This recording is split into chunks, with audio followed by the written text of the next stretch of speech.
Relationship Repair Guide: How to Effectively Apologize. Have you ever damaged a relationship because you hurt someone with your words or actions?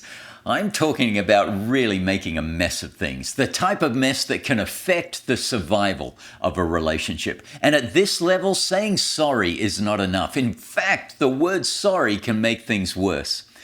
Good to see you. I'm Dr. Wes, clinical psychologist and advocate for your well-being. In today's session, I want to help you to effectively repair a relationship that has been wounded by you. I want to help you position your apology for the best of possible outcomes. Now, there's no guarantee as to how the other person responds to your repair attempt, but at least you will have taken huge strides in setting things right between you and the other person. Here are 3 tools to help you repair a ruptured relationship. Number 1.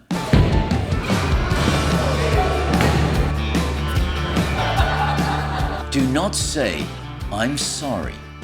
That's right, don't say "I'm sorry." It's not that saying sorry is wrong, it's just been overused. I mean, it's too easy to say, "I'm sorry, I'm sorry, I'm sorry." Sorry. I'm sorry. Still sorry. That word has become meaningless because it's too often used as a psychological eraser. That if you just say the magic words, "I'm sorry," then the hurt caused will be magically erased. People throw out the word sorry, hoping to quickly restore the relationship back to a pre-wounded condition. Sorry is code for, "I've apologized. Can we just get back to when you weren't upset at me?" If you want to truly repair the damage, you need to say not just a couple of words, but these 4 phrases or something like them. I want to apologize to you. I did not treat you with respect. You deserve better from me. Please forgive me.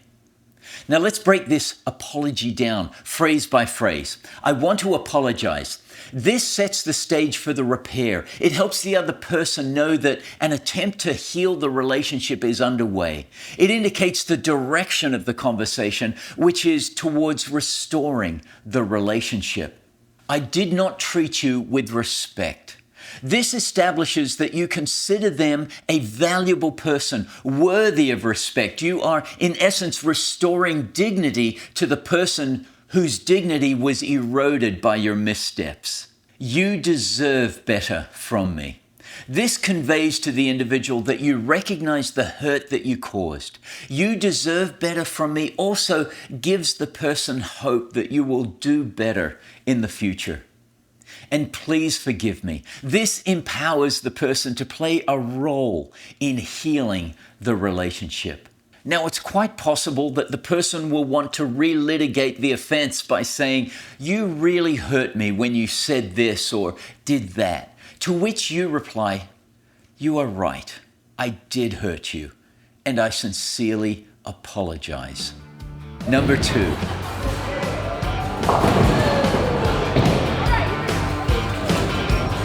Don't kill the apology with a justification. To apologize is humbling and sometimes humiliating. And in order to preserve some self-dignity, we can seek to justify what we did or said. And candidly, you may have been a little justified, but even with a little bit of justification, it can derail the repair. When I was doing my master's degree in marriage and family therapy, one of my brilliant professors, Jason Odegaard, taught me a phrase that is very effective in marriage counseling. Do you want to be right or do you want to be married? Because even if you are a little bit right, inserting justification into an apology can nullify the effectiveness of that apology. So don't introduce a justification into the process. And number 3,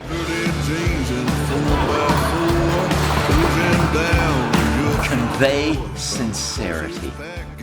When you are making a relationship repair attempt, the other party will be analyzing you for sincerity.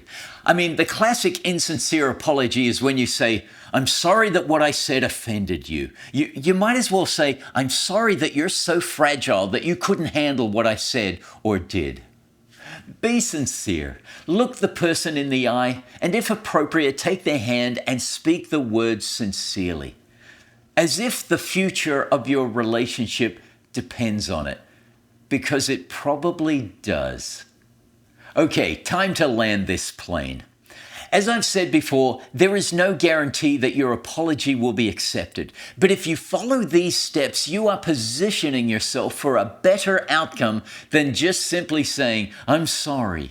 And if by chance your repair attempt is rebuffed, then release them.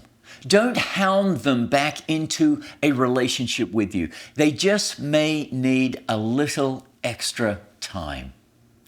This could be good for you. I'm Dr. Wes, and here's to making life better.